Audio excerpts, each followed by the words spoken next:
Hi friends, welcome to our YouTube channel education concepts. In case మీరు ఎవరికైనా సరే court జాబ్స్పై interest అయితే ఉంటే ఈ వీడియో అయితే మీకోసమే. ఈ వీడియోలో మీకు నేను షేర్ చేయబోయే జాబ్ నోటిఫికేషన్లు ఏవైతే జాబ్స్ ఉన్నాయో ఇవన్నీ కూడా కోర్టు జాబ్స్. మీకు కోర్టు జాబ్స్పై ఇంట్రెస్ట్ ఉంటే వీడియోని ఎండింగ్ వరకు చూసి డీటెయిల్స్ అనేది క్లియర్గా తెలుసుకోండి. అండ్ ఆల్సో జాబ్ లొకేషన్ అనేది మనకి అవుట్ ఆఫ్ ది స్టేట్లో ఉంటుంది, అంటే లోకల్ ఏరియాలో ఉండదు. నాకు job location not a problem అనుకుంటేనే వీడియోని ఇప్పుడు కంటిన్యూ అయితే చేయండి, లేకపోతే ఇక్కడే స్కిప్ అయితే చేయండి. ఇక మన వివరాల్లోకి అయితే వెళ్దాం. ఒకసారి మనం వివరాల్లోకి అయితే వెళ్తే ఈ నోటిఫికేషన్ని అఫీషియల్గా మనకి ఆన్లైన్లో 17 ఏప్రిల్ 2024 రిలీజ్ చేయడం అయితే జరిగింది. అంటే ఈ నెల 17వ తారీఖున నోటిఫికేషన్ని అఫీషియల్లీ రిలీజ్ చేశారు. జాబ్ లొకేషన్ ఎక్కడ ఉంటుందా అంటే మనకి వెస్ట్ బెంగాల్లో ఈ జాబ్ నోటిఫికేషన్ అయితే ఉండడం అయితే జరుగుతుంది. ఈ జాబ్స్కి ఆల్ ఓవర్ ఇండియన్ సిటిజన్స్ ఎవరైనా సరే అప్లై చేయొచ్చు. సో ఇక్కడ మనకి పాయింట్ని క్లియర్గా మెన్షన్ చేశారు. ఇన్ కేస్ భారతీయ పౌరులు ఎవరైనా ఉంటే వాళ్ళు ఈ జాబ్స్కి అప్లై చేయడానికి అవకాశం ఉందని చెప్పి పాయింట్ని హైలైట్ అయితే చేశారు నోటిఫికేషన్ స్టార్టింగ్లోనే. దానితో పాటు ఈ జాబ్స్ అన్నీ కూడా పర్మనెంట్ జాబ్స్ అని కూడా మెన్షన్ అయితే చేశారు. ఇక మనం వివరాల్లోకి అయితే వెళ్తే ముందుగా చెప్పుకున్నట్లు నోటిఫికేషన్ని మనకి 17 ఏప్రిల్ రిలీజ్ చేశారు. అదే రోజు నుంచే మనకి ఆన్లైన్ అప్లికేషన్స్ తీసుకుంటున్నారు. ఇక ఆన్లైన్లో అప్లై చేయడానికి లాస్ట్ డేట్ ఎప్పుడు అంటే నెక్స్ట్ మంత్ మే నెల 17వ తారీఖు లాస్ట్ డేట్గా మెన్షన్ అయితే చేశారు ఈ జాబ్స్కి అప్లై అయితే చేయడానికి.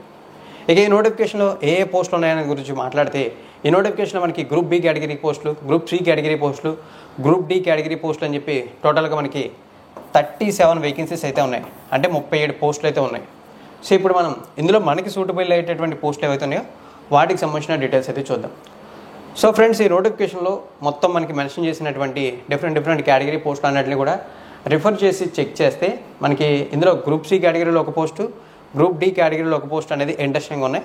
సో ఇప్పుడు మనం ఆ పోస్టులు ఏంటి అనేది చూద్దాం. First of all group C కేటగిరీలో చూసుకుంటే లోయర్ డివిజనల్ క్లర్క్ పోస్ట్ అనేది ఇంట్రెస్టింగ్ ఉంది. టోటల్ నెంబర్ ఆఫ్ వేకెన్సీస్ చూసుకుంటే 13 వేకెన్సీస్, అంటే 13 పోస్టులు. ఈ జాబ్ సెలెక్ట్ అయిన వాళ్ళకి లెవెల్ 6 ప్రకారం శాలరీ అనేది ఇవ్వడం జరుగుతుందని చెప్పి మెన్షన్ చేశారు. అంటే విచ్ మీన్స్ అన్ని అలవెన్సెస్తో ఈ లోయర్ డివిజనల్ క్లర్క్ జాబ్ కనుక ఎవరైనా సెలెక్ట్ అయితే 40,000 రూపాయల వరకు జీతం అనేది ప్రతి నెల రావడం అయితే జరుగుతుంది. ఇక నెక్స్ట్ గ్రూప్ డి కేటగిరీలో ఏదైతే పోస్ట్ ఉందో ఆ పోస్ట్ గురించి చూస్తే ఈ గ్రూప్ డి కేటగిరీలో మనకి ఆఫీస్ ప్యూన్కి సంబంధించినటువంటి పోస్టులు ఉన్నాయి.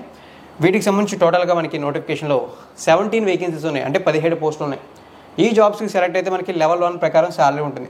అంటే ఈ జాబ్కి సెలెక్ట్ అయితే విత్ ఆల్ అలవెన్సెస్ అరౌండ్ మనకి 25,000 రూపీస్, అంటే 25,000 రూపాయల వరకు శాలరీ అనేది రావడం జరుగుతుంది. ఇక ఇప్పుడు మనం ఈ జాబ్స్కి అప్లై చేసే క్యాండిడేట్కి ఏవైతే క్వాలిఫికేషన్స్ ఉండాలో వాటి గురించి చూద్దాం. అందులో భాగంగా ముఖ్యంగా ఏజ్ లిమిట్స్ గురించి ముందే చూద్దాం.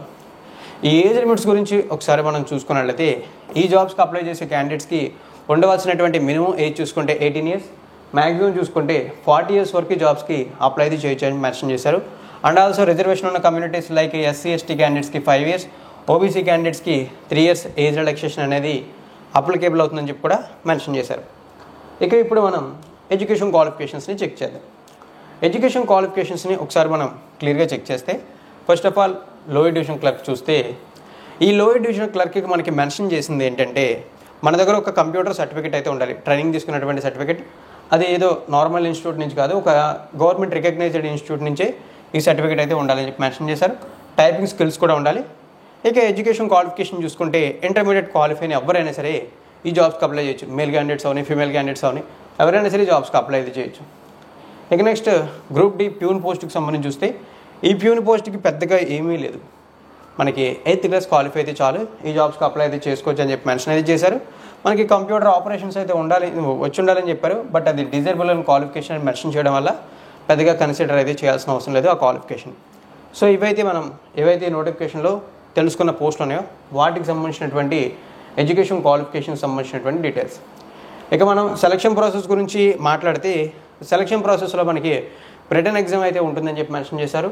ఇవి రిటర్న్ ఎగ్జామ్లో బెస్ట్ పర్ఫార్మెన్స్ ఇచ్చిన వాళ్ళు ఎవరైతే ఉంటారో వాళ్ళని స్టేజ్ 2 అని చెప్పేసి ఇంకొక పార్ట్లో కూడా ఎగ్జామ్ అనేది కండక్ట్ చేసి ఇక్కడ ఓవరాల్గా బెస్ట్ పర్ఫార్మెన్స్ ఇచ్చిన క్యాండిడేట్స్ని షార్ట్ లిస్ట్ చేసి వాళ్ళకి జాబ్స్ ఇవ్వడం జరుగుతుందని చెప్పి మెన్షన్ అయితే చేశారు. సో ఆ విషయాన్ని అయితే చూడండి సెలక్షన్ ప్రాసెస్లో. అండ్ ఆల్సో ఈ జాబ్స్కి కంప్లీట్లీ అప్లికేషన్ ప్రాసెస్ అంతా కూడా ఆన్లైన్లో ఉంటుందని ముందుగా మాట్లాడుకున్నాం కదా. అయితే అప్లికేషన్ ఫీజెస్ అనేవి చూస్తే ఏదైతే గ్రూప్ సి కేటగిరీలో లోయర్ డివిజనల్ క్లర్క్ జాబ్ అయితే ఉందో ఈ జాబ్కి ఇన్ కేస్ మీకు ఇంట్రెస్ట్ ఉండి అప్లై అయితే చేయాలనుకుంటే మీరు general category and OBC category అయ్యి ఉంటే 700 రూపీస్ అప్లికేషన్ ఫీజు పే చేయాలి. లేదు ఎస్సీ ఎస్టీ కేటగిరీ అయ్యి ఉంటే 500 రూపీస్ అప్లికేషన్ ఫీజు పే చేయాలి. లేదు పర్సన్ విత్ డిజేబిలిటీ అయితే 280 రూపీస్ అప్లికేషన్ ఫీజు పే చేయాలి. సేమ్ మనకి గ్రూప్ డి కేటగిరీకి కూడా ఇదే విధంగా community wise application fees variation ఉన్నాయి. బట్ అప్లికేషన్ ఫీజు అమౌంట్ అయితే తగ్గింది. అన్రిజర్వ్డ్ ఓబీసీ క్యాండిడేట్స్ అయి ఉంటే ప్యూన్ పోస్ట్కి అప్లై చేయడానికి 400 రూపీస్ అప్లికేషన్ ఫీజ్, ఎస్సీ ఎస్టీకి కూడా సేమ్ 400 రూపీస్, పర్సన్ విత్ డిజేబిలిటీకి 160 రూపీస్ అప్లికేషన్ ఫీజు అయితే ఉంది. సో ఓవరాల్గా ఏదైతే మనకి ఈ కోర్టు జాబ్ నోటిఫికేషన్ ఉందో ఆ నోటిఫికేషన్ సంబంధించినటువంటి ఫుల్ డీటెయిల్స్ అయితే ఇవి.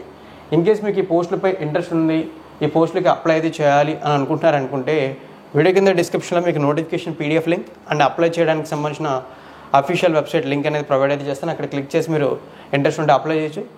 అలాగే ఈ నోటిఫికేషన్పై ఇంకా మీకు ఏమైనా డౌట్స్ ఉంటే తప్పనిసరిగా కామెంట్ సెక్షన్లో కామెంట్ చేసి మీ డౌట్స్ అయితే రైజ్ చేస్తే వాటిని క్లారిఫై అయితే చేయడానికి ట్రై అయితే చేస్తాను. మరిన్ని ఇటువంటి రెగ్యులర్ జాబ్ నోటిఫికేషన్ డీటెయిల్స్ ఎప్పటికప్పుడు మీరు తెలుసుకోవాలనుకుంటే ఇప్పటివరకు మన ఛానల్ సబ్స్క్రైబ్ చేయకుండా మీరు ఈ వీడియో చూస్తుంటే మీరు చూస్తున్న వీడియో కింద red colour subscribe button click చేసి నోటిఫికేషన్స్ కోసం బెల్ ఐకాన్ యాక్టివేట్ చేయండి. అండ్ ఆల్సో నా ఎక్స్ప్లెనేషన్ నచ్చినట్లయితే లైక్ చేసి సపోర్ట్ అయితే చేయండి.